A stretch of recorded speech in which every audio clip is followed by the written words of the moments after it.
부활주의입니다. 세계 어느 종교에도 찾아볼 수 있는 유일한 그런 절기가 부활주의예요. 사람들은 고대로부터 지금까지 이 당대 최고의 토대들이 이 문제를 해결해 보려고 온갖 시도를 다했습니다. 그런데 아직까지 전혀 이 문제가 해결되지 않았고 앞으로도 아마 영원토록 이 문제가 해결되지 않을 것입니다. 그 사람들의 최대의 숙제이고 사람들이 그렇게 영원하는 그것은 바로 다른 게 아니고 죽음에 대한 문제입니다. 고대 이집트 사람들은 죽은 사람이 혹시 영원히 살 수 있지 않을까 그런 기대를 가지고 사람들을 미라로 만들었어요. 그리고 썩지 않는 황금관에 넣어서 피라미드 속에 장사를 지었습니다. 그런데 수천 년이 지나고 그들이 세상에 다시 드러났을 때 그들의 시체는 비록 완전히 썩지는 않았지만 미라가 되어서 아직도 시체에 불과했어요. 중국의 진시황은 살아있는 동안에 혹시 영생하는 물질이 있을까? 그래서 선남 선녀들을 보내서 이 불로 정생하는 그런 약초를 찾아라 보냈는데 결국은 그렇게 존재하지도 않을 뿐더러 그도 역시 죽었어요.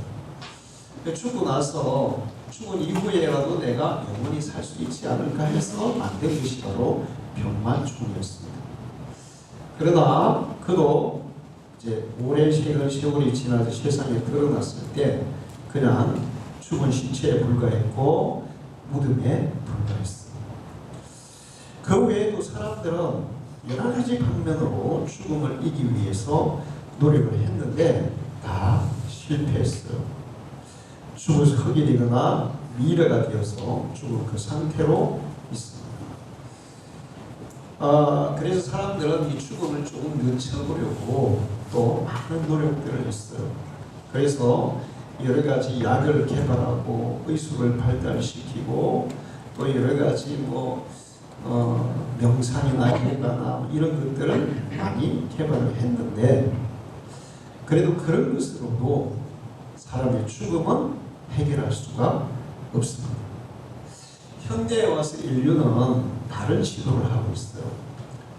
유전자 조작을 통해서 줄기세포를 이용해서 사람들의 장기를 만들려고 노력하고 있습니다.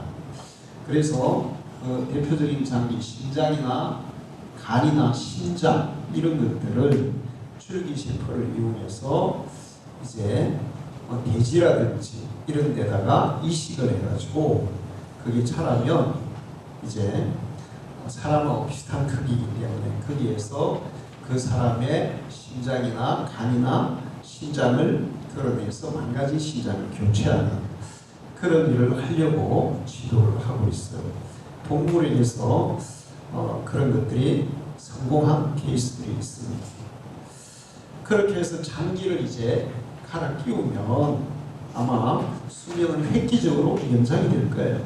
100년을 요즘은 100세라고 얘기하는데 아마 100세 사는 것은 쉬울 것이고 200년, 300년도 아마 생존이 가능할 수도 있을 것입니다.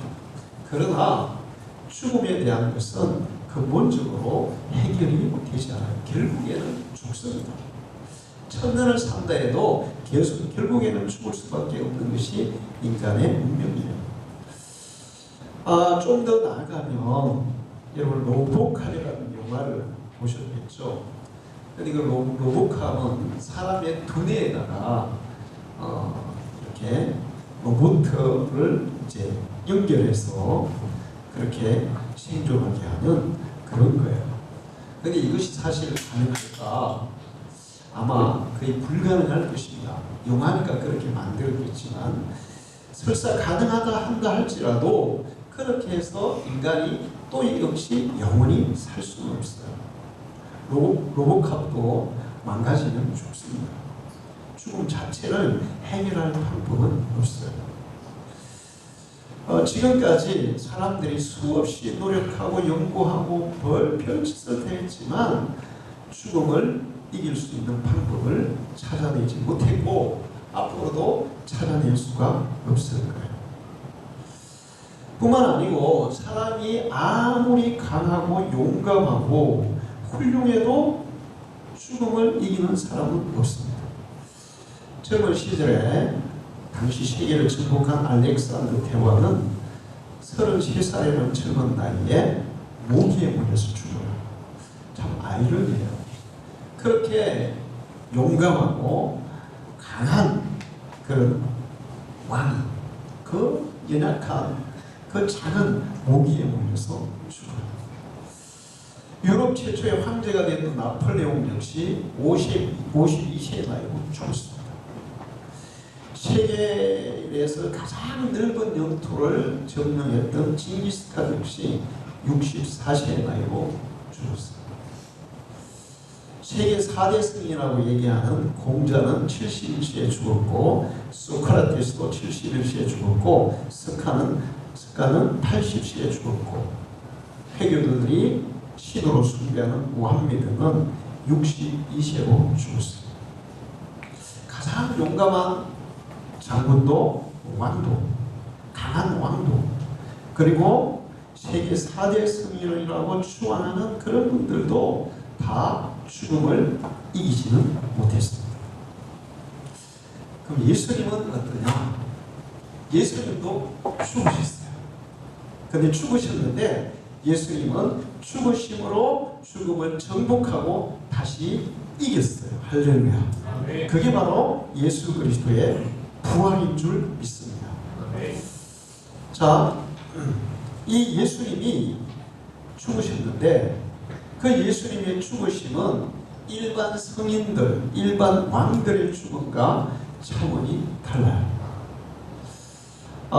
예수님은 보통 사람들이 죽을 때 죄가 있어 사형을 당하거나 질병이 있어 죽거나 아니면 나이가 늙어서 죽거나 그런 식으로 다 죽어가죠. 근데 예수님은 죄가 있는 것도 아니고 그 다음에 질병이 있는 것도 아니고 나이가 든 것도 아니고 죽을 이유가 전혀 없는 33살이라는 한참 때에 인간이 죽을 때 가장 고통스러운 사형 방법이 십자가형이에요. 너무 고통스러운 사형법이기 때문에 로마 시대 이후에 십자가형은 폐지가 됐습니다. 그 가장 고통스러운 사형법에 의해서 십자가에 달려 죽으셨어요. 죽을 이유가 전혀 없는 분이에요. 뿐만 아니라 그분이 십자가에 달려 죽을 때 힘이 없어서 능력이 없어서 로마 사람들보다 약해서 유대인들보다 약해서 잡혀 죽은 게 아니에요. 그가 죽는 것이 하나님의 뜻이었고 그는 그 로마 군인들을 단번에 제압할 수 있는 무한한 능력이 있음에도 불구하고 우리 인류의 죄를 대신 담당하기 위해서 우리 대신 희생제물이 되기 위해서 순순히 십자가에 죽어주신 줄로 믿습니다. 그래서 갈라디아서 1장 4절을 보면 그리스도께서 하나님 곧 우리 아버지의 뜻을 따라 이 악한 세대에서 우리를 건지시려고 우리 죄를 대속하기 위하여 우리 죄를 대신 짊어지고 자기 몸을 주셨으니 예수님의 죽음은 우리의 죄를 대신하기 위한 대속의 죽음이었다고 말씀해요. 할렐루야. 베드로전서 2장 24절에는 친히 나무에 달려 그 몸으로 우리 죄를 담당하셨으니 이는 우리로 죄에 대하여 죽고 의에 대하여 살게 하려 하시니라. 그가 채찍에 맞음으로 너희는 나음을 입었나니 예수 그리스도의 죽음은 바로 우리를 대신하는 우리의 죄를 씻어주기 위한 그런 죽음이었다는 거예요. 그래서 예수님의 죽음은 일반 사람들의 죽음과는 전혀 달라요. 4대 승리들도 다 나이가 들어서 늙어서 병들어서 다 죽었어요. 알렉산더는 아마 말라리아에 걸려서 죽은 것 같아요. 모든 면에서 죽을 이유가 전혀 없음에도 불구하고 우리를 대신해서 죽어야만 우리에게 속죄의 은혜와 생명을 줄 수 있기 때문에 예수님이 우리 대신 십자가에 죽어 주신 줄로 믿습니다. 그것은 우리의 죽음을 해결하기 위한 대신 죽는 죽음이었습니다. 그리고 예수님은 죽으신 지 3일 만에 다시 살아나셨습니다. 할렐루야. 3일 만에 죽음을 이기고 부활하셨어요. 이 부활이라는 것은 죽은 사람이 다시 그냥 그 살아있는 상태로, 그러니까 죽기 전의 상태, 그 똑같은 상태로 살아나는 것을 말하는 게 아니에요. 실제적으로 성경에 보면 죽었다가 살아난 사람들이 있어요. 엘리야도 죽었다가 어떤 사람을 살려줬고, 엘리야도 죽은 사람을 살려줬고, 예수님은 죽은 사람 3명을 살려주셨습니다. 근데 그들이 다시 살아났지만 그들은 역시 나중에 다시 또 죽었어요. 근데 예수 그리스도의 부활이라는 것은 이 죽을 몸이 다시 죽는 몸으로 살아나는 게 아니라 죽지 않는 완전한 몸으로 살아나는 것을 부활이라고 얘기해요. 할렐루야. 예수님은 완전한 몸으로, 다시 죽지 않는 몸으로, 태양의 그 뜨거운 열기로도 죽일 수 없는 그런 완벽한 몸으로 다시 살아나는 줄로 믿습니다. 이게 예수님의 부활이에요. 바로 이 예수 그리스도의 부활이 아까 제가 얘기한 인류의 최고의 난제인 죽음의 문제를 해결하는 유일한 해답이 되는 줄로 믿습니다. 유일한 해답이, 죽음을 이길 수 있는, 영원히 죽지 않을 수 있는 유일한 방법이 예수 그리스도의 부활을 통해서 우리에게 성취되었다는 거예요. 고린도서 15장 15절에서 57절에 사망아 내 승리가 어디 있느냐, 사망아 내 쏘는 것이 어디 있느냐, 사망이 쏘는 것은 죄의 권능은 율법이라. 우리 주 예수 그리스도로 말미암아 우리에게 승리를 주시는 하나님께 감사하노니. 예수님이 부활하시고 죽음을 정복하시고 그 예수를 믿는 자들에게 똑같은 죽음을 이기고 정복하고 다시 사는 부활의 은혜를 주신다고 약속하고 있습니다. 할렐루야. 예수님은 33살 때 그 어떤 사람도 절대로 말할 수가 없는 이 엄청난 얘기를 했어요. 요한복음 1장 25, 26절에 예수께서 이르시되 나는 부활이요 생명이니 나를 믿는 자는 죽어도 살겠고 오늘 나 살아서 믿는 자는 영원히 죽지 아니하리니. 여러분, 이런 말을 한 사람이 있습니까? 석가도, 모하메드도, 공자도, 소크라테스도, 그 어떤 사람도 나는 부활이요 생명이다 이렇게 선언한 사람이 없어요. 선언할 수가 없어요. 자, 그런데 예수님이 33살에 나는 부활이요 생명이다 이렇게 모든 사람들 앞에 공포했습니다. 선언했습니다.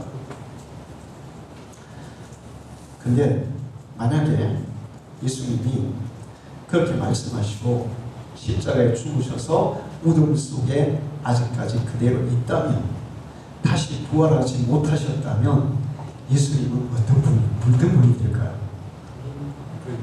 인류 최대 사기꾼이 되는 거예요. 아니, 자기가 부활이요 생명이라고 해놓고는, 그러면서 자기를 믿는 자에게는 똑같은 부활의 생명을 주신다고 해놓고는 자기도 죽음에서 살아나지 못했으면서 무슨 생명을 줄 수 있다고.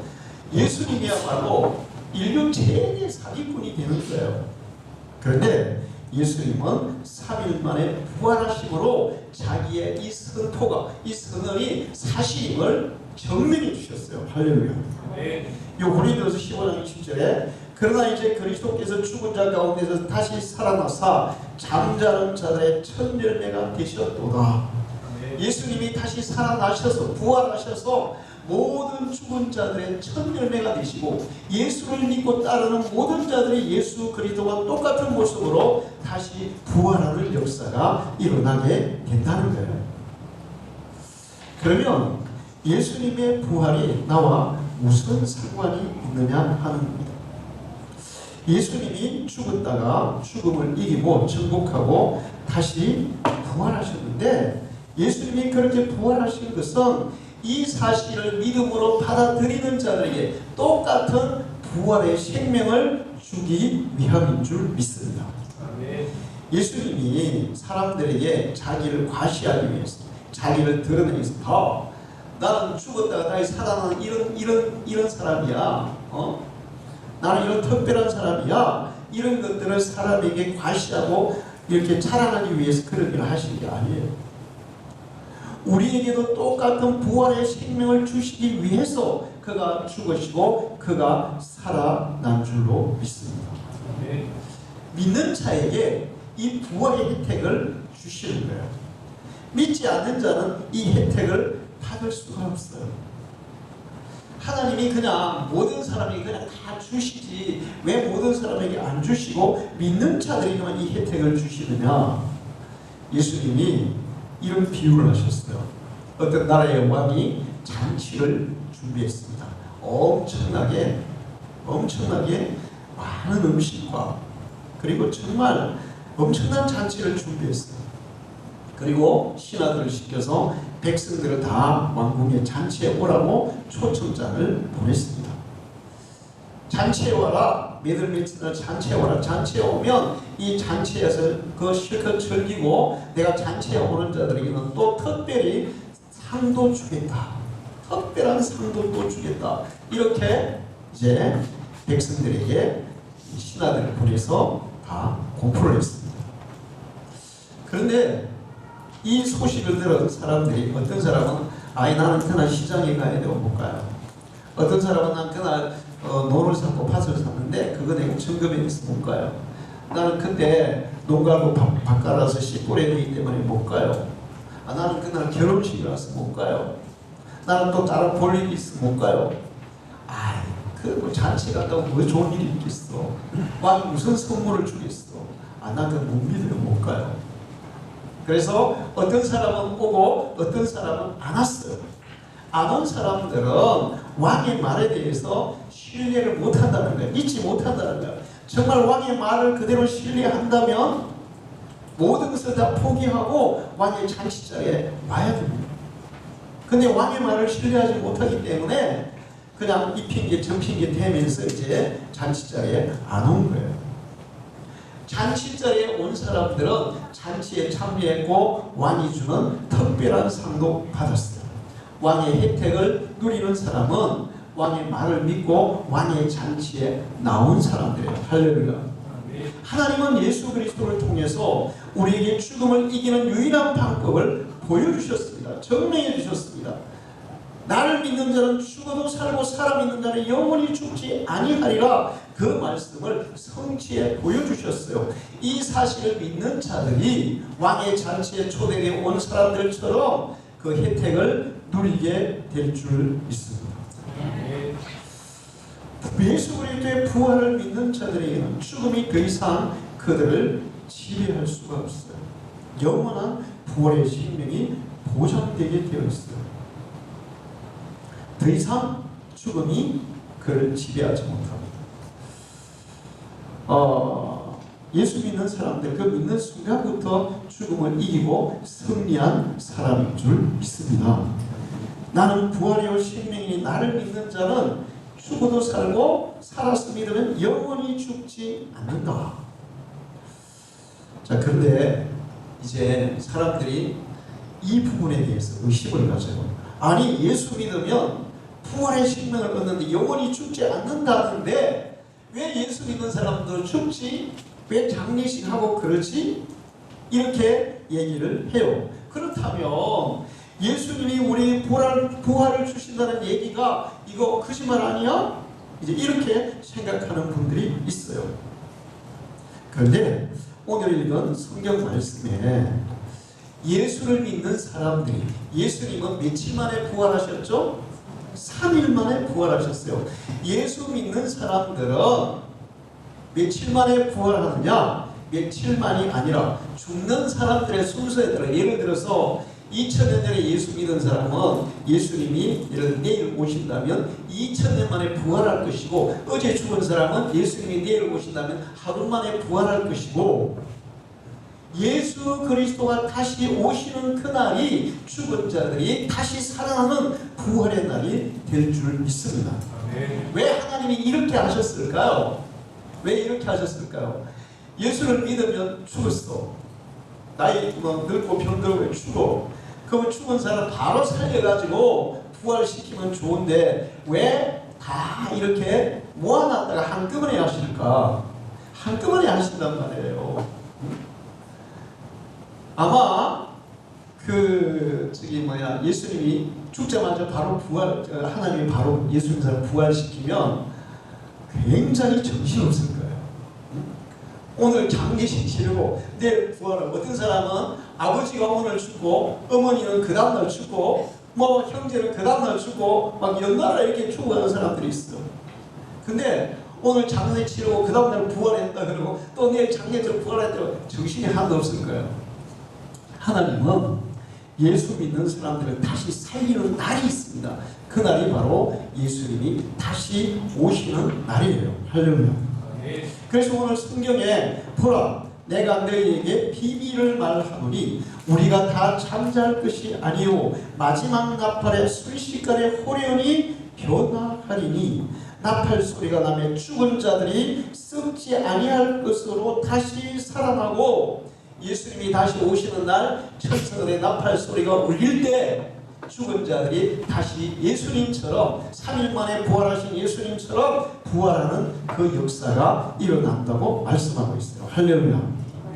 자, 그러면 이제 죽은 자들은 그때 이제 다시 우리가 부활해서 영원한 천국에 들어가서 영원히 살게 되는 거예요. 천국에는 죽은 영혼만 가는 게 아니라 부활해서 몸과 육체가 다시 살아나서 완전한 예수님의 부활하신 몸과 같은 몸을 가지고 천국에 들어가는 거예요.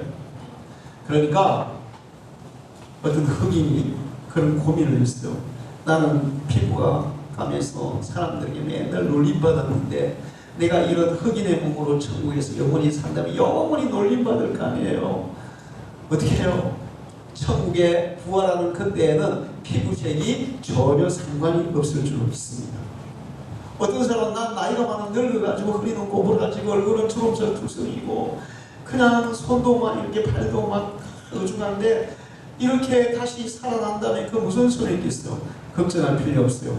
부활의 때에는 완전한 몸으로, 다시는 늙거나 병들거나 하지 않는 완전한 몸으로 부활할 줄 믿습니다. 죽은 자들은 예수님이 다시 오시는 그날 영원한 부활의 생명을 얻게 되는 거예요. 그러면 예수님이 나를 믿는 자는 죽어도 살겠고, 그것이 예수님이 다시 오늘 살아난다는 말씀이고, 살아서 믿는 자는 영원히 죽지 아니하냐. 또 이제 사람들은 이 말씀에서 혼란을 느껴요. 아니, 나 살아서 지금 예수 믿는데 내가 죽잖아. 다른 사람들은 살아서 믿는데 죽잖아. 근데 이 살아서 믿는 자가 영원히 죽지 않는다는 그 말씀이 뭐냐 하면, 예수님이 다시 오시는 날 죽은 자들이 살아나겠지만 이 땅 위에 살아서 예수 믿는 사람들이 있을까요? 없을까요? 있어요. 예수님이 만약에 10년 후에 다시 오신다면 그때 교회와 예수 믿는 사람이 있을까요? 없을까요? 있어요. 근데 예수님이 다시 오시는 날 살아서 예수를 믿는 사람들은, 이 사람들은 정말 특별한 축복을 받은 사람이에요. 그 이전의 사람들은 죽었다가 다시 부활해요. 죽음을 경험했다가 다시 부활하지만 예수님이 다시 오시는 날 살아난 상태에서 예수를 믿는 사람들은 죽지 않고 바로 변화되어 부활의 생명을 얻을 줄로 믿습니다. 그래서 사도 바울이 우리에게 그렇게 가르쳐주고 있어요. 데살로니가서 4장 16절 17절에 주께서 호령과 천사장의 소리와 하나님의 나팔로 치니 하늘로부터 강림하시리니 그리스도 안에서 죽은 자들이 먼저 일어나고 죽은 자들이 먼저 부활하고 그 후에 우리 살아남은 자들, 살아있는 자들도 그들과 함께 구름 속으로 끌어올려 공중에서 주를 영접하게 하시니 그리하여 우리가 항상 주와 함께 있으리라. 할렐루야. 예수님이 다시 오신 날 죽은 자들이 다시 살아나서 부활하고 살아있는 자들은 그대로 산채로 변화가 되었습니다. 그냥 산 모습, 그 육신 그대로가 아니라 부활하신 예수님과 같은 모습으로 변화가 되어서 부활의 몸을 입고 영원한 천국으로 들어가게 되리라고 말씀하고 있습니다. 자, 예수님은 3일 만에 부활하셨고 예수 믿는 사람들은 언제 부활한다고요? 예수님이 다시 오시는 날. 예수님은 분명히 진실만을 얘기하셨고 예수님은 자기가 말씀하신 것을 그대로 실천하셨고 증명해서 보여주셨어요. 예수님이 이 땅에 계실 때 미리 말씀하신 것들이 있습니다. 예를 들면 나사로가 병들었어요. 제자들이 나사로가 병들었다. 예수님 병들었으면 좀 지나면 치료되지 않겠습니까? 근데 한 2, 3일 지나서 예수님이 나사로가 죽었느냐. 근데 그럼 이제 끝난 거 아니에요? 근데 예수님이 가자. 죽은 나사로를 살리러 가자. 살리러 가자 그래요. 자, 예수님은 나사로가 죽을 거 미리 아시고 또 나사로가 죽은 지 4일이 됐는데 그때 살리러 가자 그럽니다. 그리고 갔어요. 나사로의 여동생들이 예수님을 맞이하면서 이 언니 말하다가 예수님 왜 빨리 안 왔어요? 예수님 계셨으면 우리 오빠는 죽었을 텐데 왜 이렇게 늦게 오셔가지고 죽게 내버려 두셨어요? 막 울면서 막 하소연했어요. 예수님이 그들이 하도 슬프게 우니까 예수님도 동정심에 그들과 같이 눈물을 흘려주셨습니다. 그리고 어디 있냐? 네 오빠가 어디 있냐? 그래서 무덤으로 갔어요. 갔더니 죽은 지 4일이 지났기 때문에 시체 썩는 냄새가 납니다. 그들의 무덤은 우리처럼 땅속에 묻는 게 아니라 동굴을 파서 그 동굴 속에 시체를 넣고 굴을 돌로 이렇게 막아놓는 그런 장례법이에요. 무덤 앞에 쓰신 예수님이 돌을 옮겼습니다. 그리고 죽은 나사로를 향해서 나사로야 나오너라. 죽어서 나흘 되었던 나사로가 산채로 나왔어요. 할렐루야. 아마 그때 나사로가 저는 상상해 보건데 아마 강씨 같은 걸음으로 나왔을 거예요. 왜냐하면 죽은 유대인들이 이렇게 다 심화포로 다 돌돌 싸거든요. 일어났어. 돌돌 쌓여 있으니까 못 걸으니까 이렇게 나왔을 것 같아요. 그래서 예수님이 풀어서 다니게 해라. 할렐루야. 예수님은 말씀하시면서 반드시 이루셨어요. 주님은 그 말씀하신 것이 진실입니다. 예수님께서 다시 내가 이 땅에 오시리라는 말씀도 하셨어요. 그 요한계시록 22장 10절을 보면 이것들을 전언하시니가 이러시되 내가 진실로 속히 오리라 하시거늘. 예수님이 다시 오신다고 약속하셨습니다. 그 약속은 진실하고 반드시 이루어질 줄 믿습니다. 사도행전 1장 11절에 예수님이 부활하셔서 40일 동안 제자들하고 함께 계시다가 부활하신 모습을 제자들에게 막 다 보여주셨어요. 왜 그런가 하면 제자들이 참 이 용기가 없고 이 의리도 그런 연약한 사람들이었어요. 예수님이 제자들에게 내가 죽었다가 3일 만에 살아날 거야 이렇게 얘기하니까 예수님 죽는 날이 겁나잖아요. 예수님 우리가 다 버리고 예수님 따랐는데 예수님 왕이 돼야 우리가 한 자리 해먹는데 죽는다니 무슨 소리예요. 죽으시면 안 돼요. 막 그랬어요. 아니야, 내가 반드시 죽을 것이고 3일 만에 다시 살아날 거야 이렇게 얘기했어요. 제자들은 믿지 않았습니다. 죽은 사람이 어떻게 살아나요? 자, 그리고 이제 최후의 만찬석에서 이제 내가 죽을 때가 됐어. 이제 내가 죽을 거야. 그랬더니 제자들이 예수님 죽으시면 안 돼요 막 이렇게 얘기할 때 베드로는 예수님 걱정하지 마세요. 내가 지켜드릴게요. 예수님 지켜드릴게요. 내가 대신 죽더라도 예수님을 내가 지키겠습니다. 그렇게 막 장담을 했어요. 베드로는 약간 거품이 좀 있었던 것 같아요.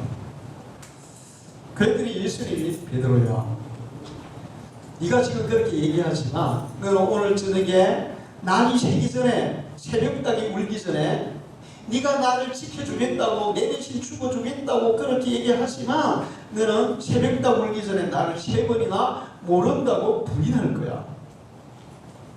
그리고 그날 저녁에 예수님은 군인들에게 잡혀서 재판을 받으시고 신문을 받으시고 고난을 받으시고 골고다로 가시게 됩니다. 죽음의 길을 가시게 됩니다.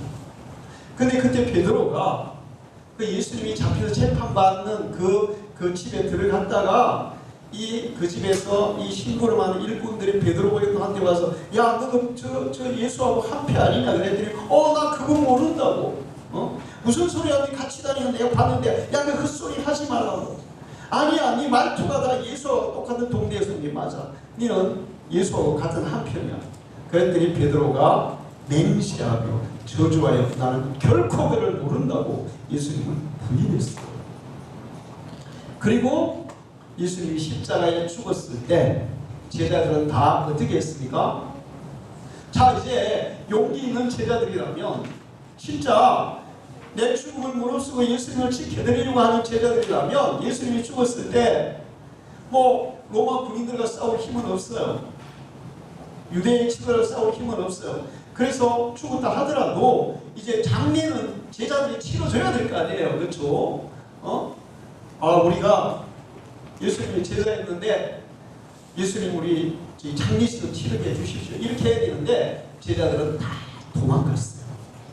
혹시나 자기들도 잡혀서 예수님처럼 그렇게 죽을까봐 무서워서 다 도망갔어요.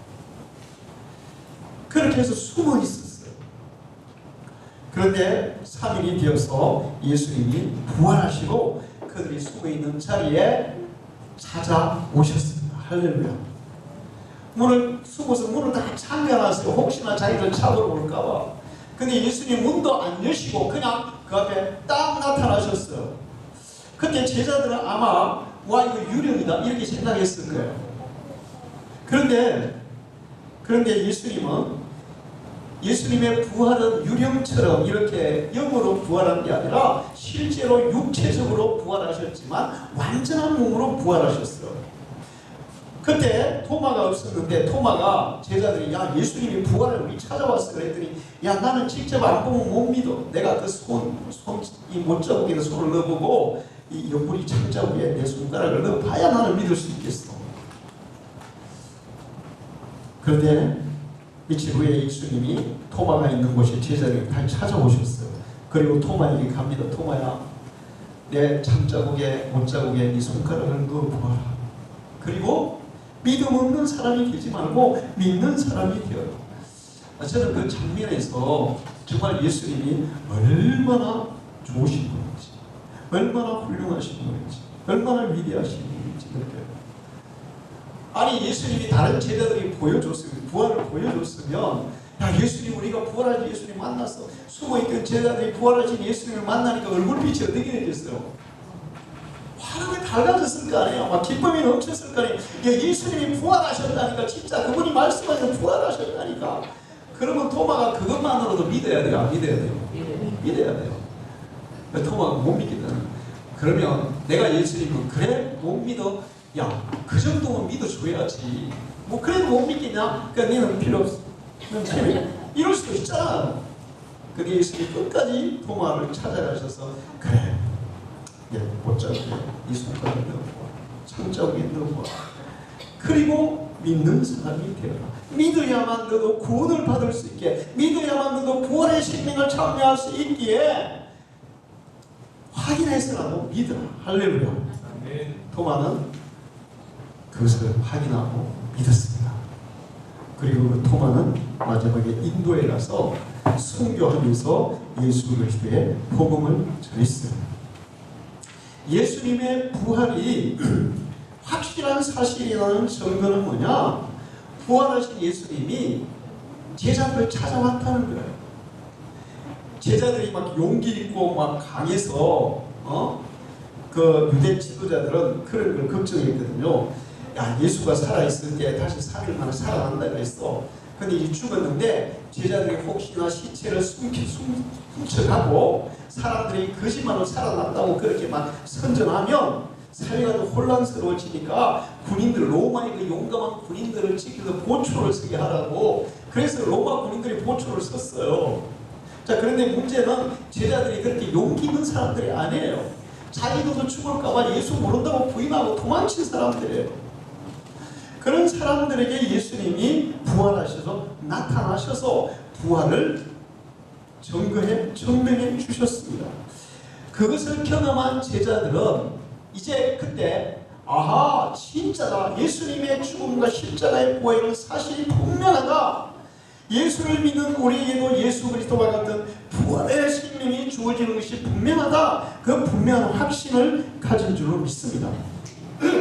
그래서 제자들은 전부 다 순교를 당하면서 베드로는 나중에 십자가에 거꾸로 죽으면서 예수 그리스도의 부활과 예수 그리스도의 십자가의 은혜를 증거한 줄 믿습니다. 아멘.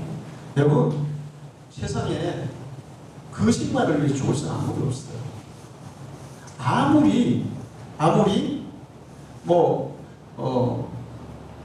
자기에게 유익이 있다. 죽음 앞에서는 사실 자기에게 아무 유익이 없죠. 거짓말을 위해 죽을 사람 아무도 없어요. 그리고 진실이라 하더라도, 그 사실이 진실이라 하더라도 진실을 위해서 죽을 사람도 사실 잘 없어요.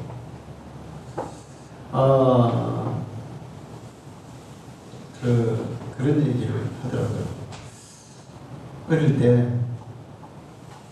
아버지가 돈을 100원을 잃어버렸어요. 누군가 훔쳐간 거예요.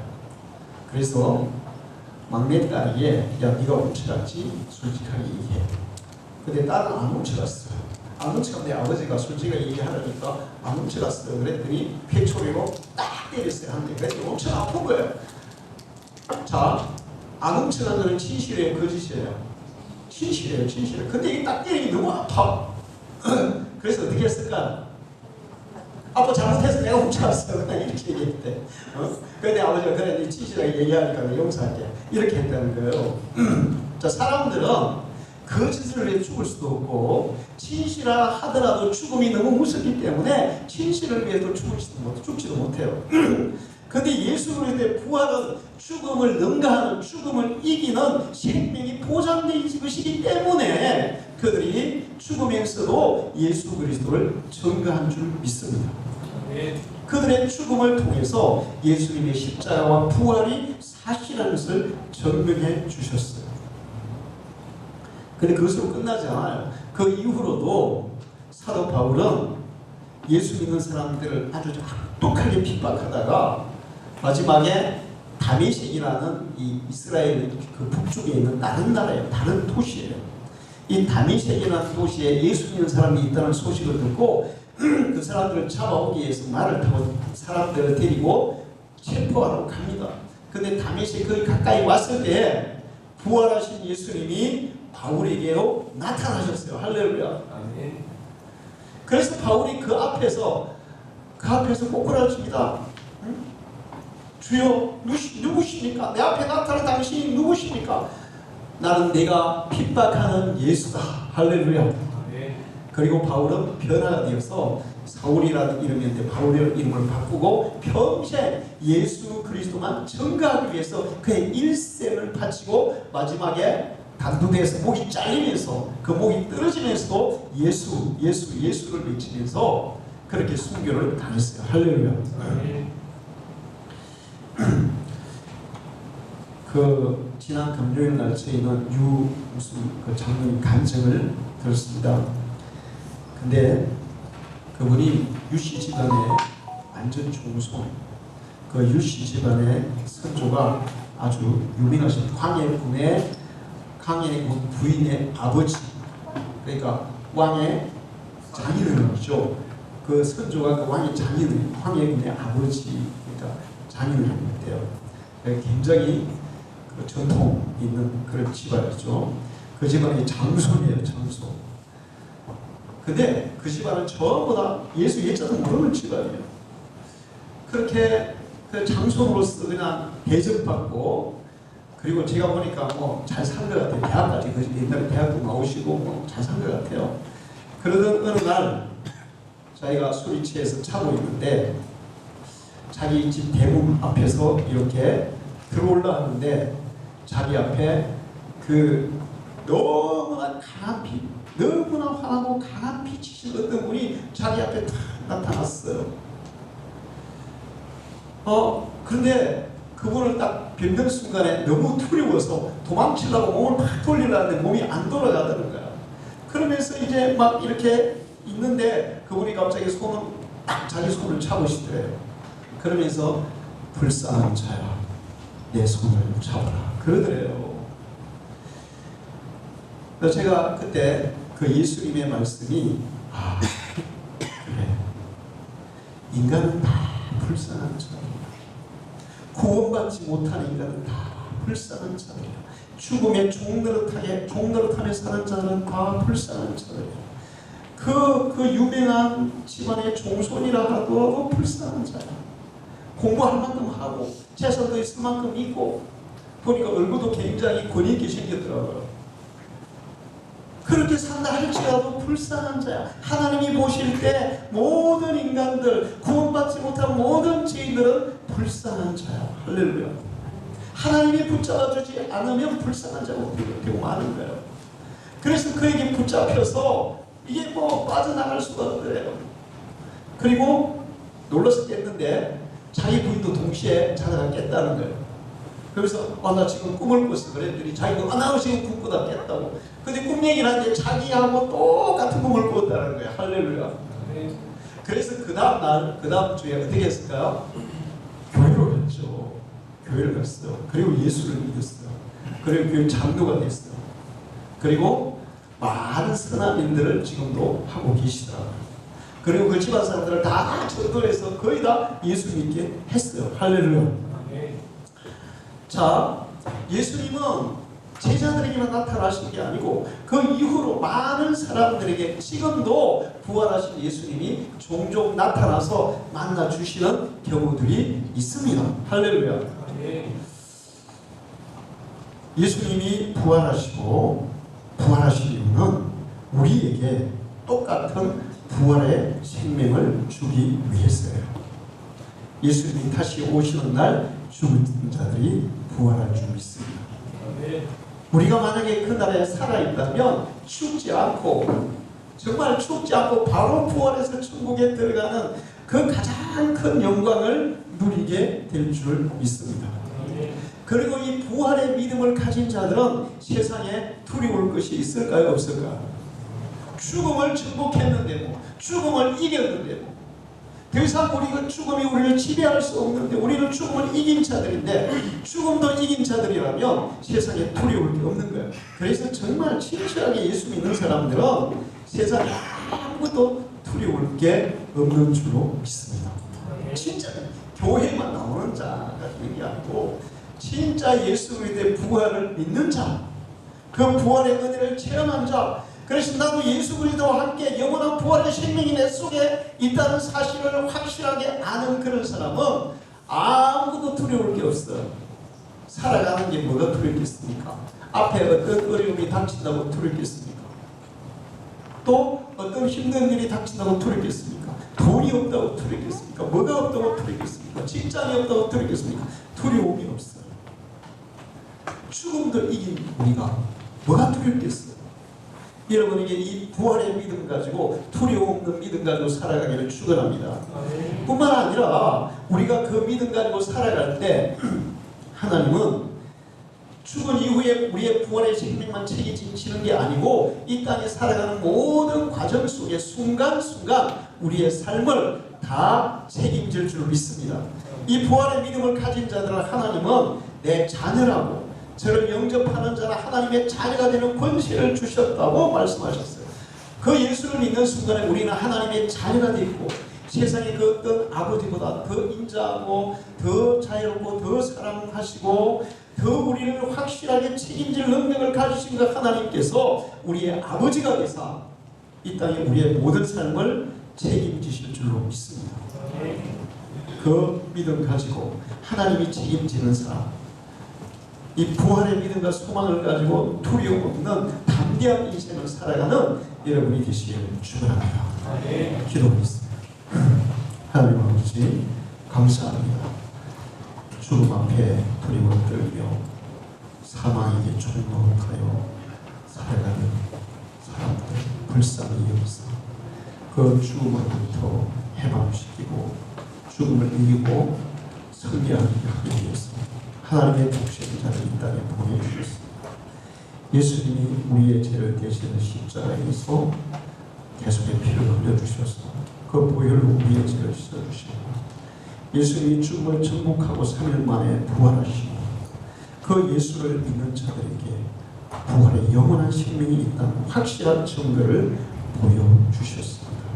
이 믿음을 가진 자마다 예수님처럼 부활의 영원한 생명을 누릴 줄로 믿습니다.